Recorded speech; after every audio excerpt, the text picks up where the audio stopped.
Well, at first glance it's quite surprising that people should be saying that personalisation is increasing bureaucracy, because of course a lot of the promises around it were kind of freeing people up from processes and giving people a life, not a service, and so on. But I think perhaps it's reflecting a number of things. The fact that this is taking place in a sort of cost-cutting environment, so there's such a sort of emphasis on rationing services still.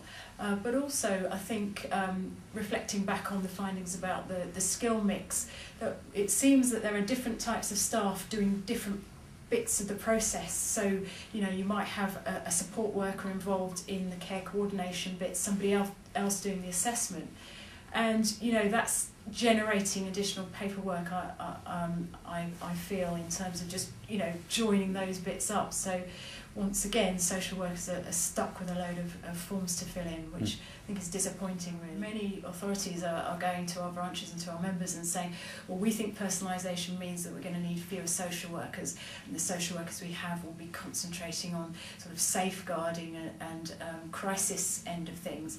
And actually, when you look at it, it seems to be more budget driven than driven by the needs and aspirations of service users. So ultimately these workers are cheaper than qualified social workers, but they do seem to be then chopping up the tasks and giving bits to different types of workers, and you're losing what the social worker can bring, which is that overview, that ability to see the bigger picture and to have the holistic approach that their professional background brings, and also that professional leverage, because it's about it's supposed to be about more than just social care services and sort of enabling people to navigate all the local services.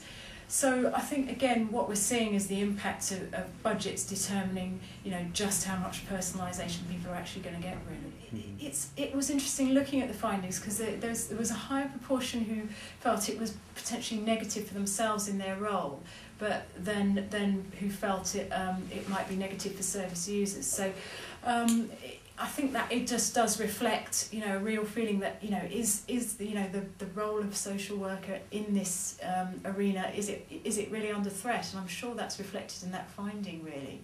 And I think, again, people had a lot of hopes, I think, about what this might do for the role, freeing up from bureaucracy.